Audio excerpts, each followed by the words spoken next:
बहुत सी चीजें ऐसी होती हैं जो हमें यहाँ से बैठ के मालूम नहीं है, हमें गलत नैरेटिव भी दे रहे होते हैं, बात भी कर रहे होते हैं, और ऐसा ही वहां से भी कभी होता है। तो अच्छा है कि अगर हम लोग बात करते रहें और हमें पता लगता रहे कि क्या सिचुएशन है। तो हम बिल्कुल आज आपसे वही कश्मीर की बात करेंगे कि प्राइम मिनिस्टर इमरान खान साहब ने जो अभी ओआईसी में कहा कि जी बहुत ज्यादा जो है जुल्म हो रहा है और कश्मीर के लिए आवाज उठानी चाहिए मुस्लिम कंट्रीज को। आप क्या कहेंगे कि कोई चेंजेस वगैरह किए जा रहे हैं, क्योंकि आप तो बिल्कुल उधर ही हैं।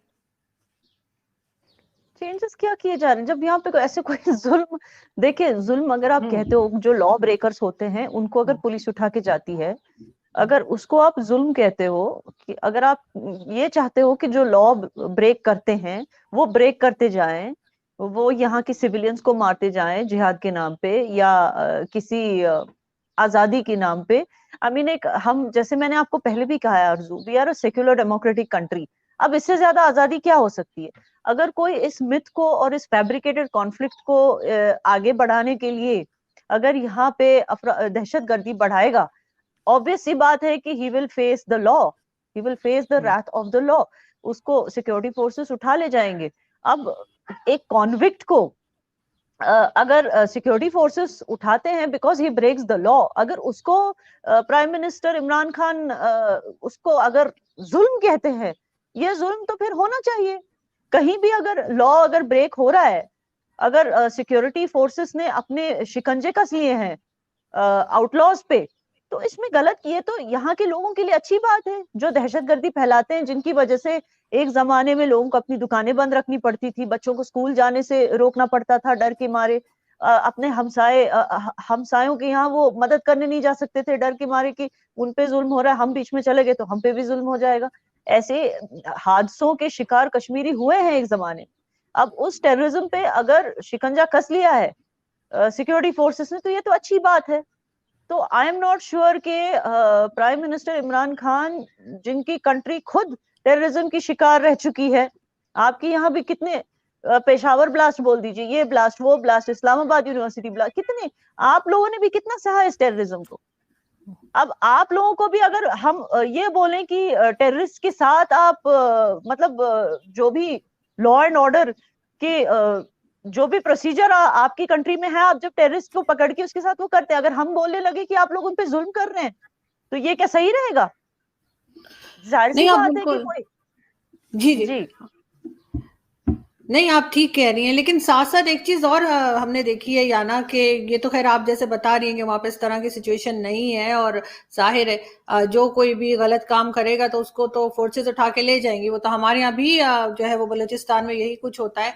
मगर एक चीज और है कि बहुत से लोग जो हैं वो आपके यहाँ से ही, आपकी साइड की कश्मीर के ही, हम टीवी पे देखते हैं, एक दो बार मेरे साथ भी आए, लास्ट वीक भी थे। तो वो अभी तक नाराज हैं कि 370 क्यों हटा दिया, और उनका कहना है कि नहीं आप दोबारा कीजिए। ये मैं पाकिस्तानियों की बात नहीं करी, इंडियंस की बात कर रही हूँ। देखिए, बलूचिस्तान का मैं नहीं कहती कि वो टेररिज्म है, क्योंकि बलूचिस्तान को पाकिस्तान ने ऑक्यूपाई करके रखा है, जबकि कश्मीर का जो ऑक्यूपेशन है वो फैब्रिकेटेड है, क्योंकि कश्मीर के राजा ने खुद एक्सेशन किया था इंडिया की तरफ। बलूचिस्तान के किसी राजा ने या वहां के किसी लीडर ने एक्सीड नहीं किया था, उसके ऊपर पाकिस्तान ने सचमुच कब्जा किया हुआ है। तो मैं उसको मकबूजा बलूचिस्तान ही कहूंगी, पाकिस्तान मकबूजा बलूचिस्तान। तो उनको तो मैं फ्रीडम फाइटर ही कहूंगी। बट जो आपकी for example Karachi stock exchange में ब्लास्ट हुआ, या आपकी यहाँ वहां, मैं बलूचिस्तान की बात नहीं कर रही, आपके चाहे टीटीपी के साथ, तहरीक तालिबान पाकिस्तान के साथ जो प्रॉब्लम्स हो रही हैं, ये सारी जो प्रॉब्लम्स हैं, जिनको आप दहशतगर्द बोलते हो, उन्हीं को हम भी दहशतगर्द बोलते हैं। और जाहिर सी बात है कि इनके साथ, अब जाहिर सी बात है कि जो दूसरे पार्ट्स हैं जैसे पंजाब इलाके और ये वो, जो प्योर जो पाकिस्तान है, जब वहां पे टेररिज्म होता है तो इट्स ऑब्वियस कि वो दहशतगर्दी है, क्योंकि पंजाब जो आपका इलाका है वो तो कोई इंडिपेंडेंस की लड़ाई नहीं लड़ रहा। तो मैं उन जगहों की बात कर रही हूँ जब वहां पे दहशतगर्दी होती है, एंड ऑब्वियसली आप लोग लॉ एंड ऑर्डर वहां पे कर लेते हो, अप्लाई करते हो, तो हम ना वहां पे इंटरफेयर करते हैं, ना हम उसको कहते हैं कि आप जुल्म करो। दूसरी बात, आपने ओआईसी की भी बात की, तो उसका भी मैं बता दूं, ओआईसी के बहुत सारे मेंबरान हैं, जैसे कि यूनाइटेड अरब एमिरेट्स, जैसे कि सऊदी अरेबिया, जो सारे चाहते हैं कि इनफैक्ट जम्मू एंड कश्मीर में इन्वेस्टमेंट्स बढ़ा दी जाए। इनफैक्ट कल या परसों ही वो आए थे यहाँ पे, और एक समिट हुआ था उनका, जिसको हमारे एलजी साहब ने एड्रेस भी किया था। एंड उन्होंने इमार ग्रुप ने, दुबई के इमार ग्रुप ने यहाँ पे इंटरेस्ट दिखाया इन्वेस्ट करने के लिए, और लुलु ग्रुप ने इंटरेस्ट दिखाया। ऐसे बहुत सारे फॉरेन इन्वेस्टमेंट्स आ रहे हैं जम्मू कश्मीर में। जाहिर सी बात है, अगर ओआईसी के मेंबरान अगर ये अगर वो ये सोचते कि यहाँ पे अगर कोई जुल्म और सितम हो रहे हैं, तो ऑब्वियस सी बात है कि एज मुस्लिम कंट्रीज अगर उनको ऐसा लगता कि Kashmiris who are majority Muslims, अगर उनको ऐसा लगता कि कश्मीरी मुस्लिम्स पे यहाँ पे जुल्म सितम हो रहे हैं, तो क्या वो कभी यहाँ पे इन्वेस्ट करने की सोचते? क्या वो कभी इंडियन गवर्नमेंट से हाथ मिलाते कि हाँ हमें इन्वेस्टमेंट आगे बढ़ाना चाहिए? क्योंकि वो भी ये बात समझते हैं कि इमरान खान साहब की ये जो फैब्रिकेटेड ये जो हमेशा की जो बयानात हैं जो ये देते रहते हैं, उसमें अब कोई दम नहीं है, ना कोई सच्चाई है। अब हर किसी को प्रोग्रेस करना है, हर किसी को आगे बढ़ना है।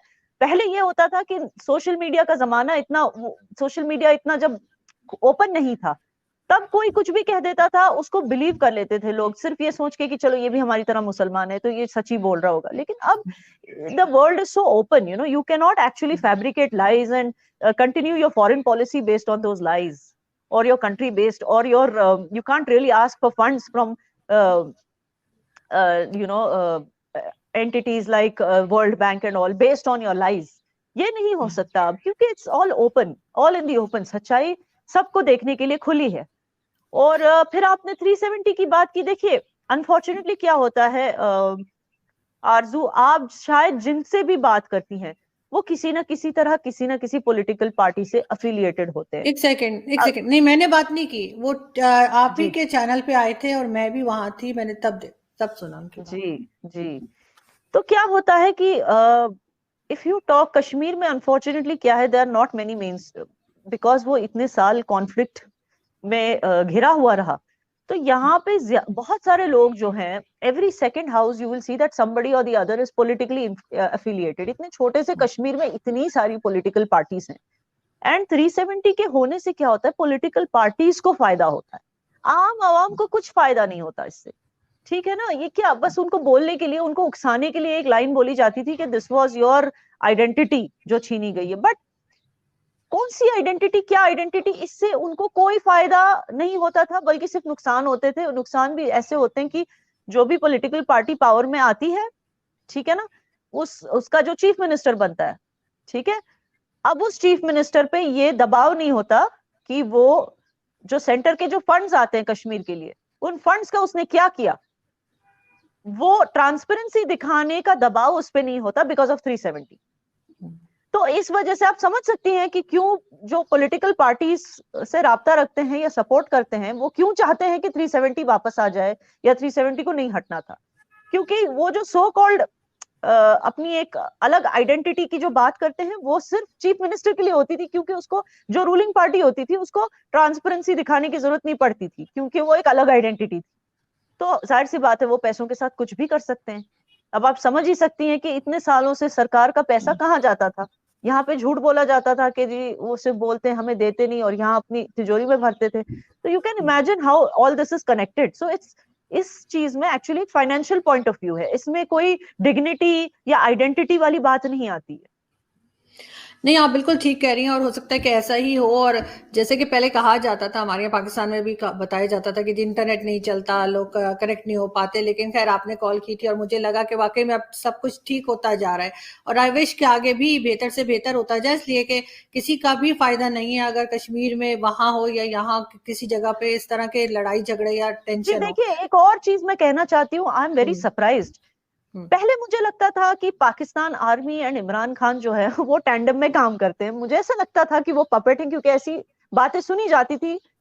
अभी लेकिन मैं देख रही हूँ कि जो पाकिस्तान आर्मी है वो एक सेंसिबल तरीके से हर चीज को अप्रोच कर रही है। व्हाट आई एम नोटिसिंग, जैसे कि इमरान खान की जब ऑपोजिशन पार्टीज के साथ प्रॉब्लम हो रही है, तो आपकी आर्मी क्लियरली बोल रही है हम इसमें इन्वॉल्व नहीं होंगे, आप म्यूचुअली इसको सॉल्व कर दीजिए। He is facing no confidence motion, और ये सारा जो उनके खिलाफ हो रहा है प्राइम मिनिस्टर इमरान खान के खिलाफ, लेकिन आर्मी कहीं भी किसी के साथ तरफदारी या कुछ नहीं करी। चलिए आपका इंटरनल मामला है। अब मैं आपको बताऊंगी why I am appreciating Pakistan army openly. मैं चाहती हूँ कि मेरे इंडियन व्यूअर्स भी ये बात सुने। पिछले एक साल से, ये आपको सुनने वाली बात है, एक साल से there has been no shelling and no firing from your side. मैं वहां गई भी थी बॉर्डर एरिया में, उरी के, बारामूला की उरी की जो LOC एरिया में मैं गई भी थी, वहां के जो ऑफिसर स्टेशन थे उन्होंने भी बोला कि उस तरफ से पिछले 1 साल में there has been peace over here, क्योंकि वहां से शेलिंग नहीं हुई तो जाहिर सी बात है हमने भी शेलिंग नहीं की। तो आई रियली अप्रिशिएट। अब कुछ लोग ये बोलते हैं कि पाकिस्तान के पास फाइनेंसेस बचे नहीं है एम्यूनिशन को रिप्लेस करने के लिए, शायद इसलिए वहां से वो शेलिंग नहीं कर रहे हैं, क्योंकि फाइनेंशियली बहुत ही टाइट स्पॉट में पाकिस्तान इस वक्त। तो I don't know what's the reason, but जो भी रीजन है इस वजह से वहां इतना पीस है कि I really wanted to say hats off to you Pakistan army for behaving in a mature way for the last 1 year. अब आगे वो क्या करते हैं इसका मैं कुछ नहीं बता सकती, लेकिन फिलहाल तो उन्होंने बहुत ही मेच्योरिटी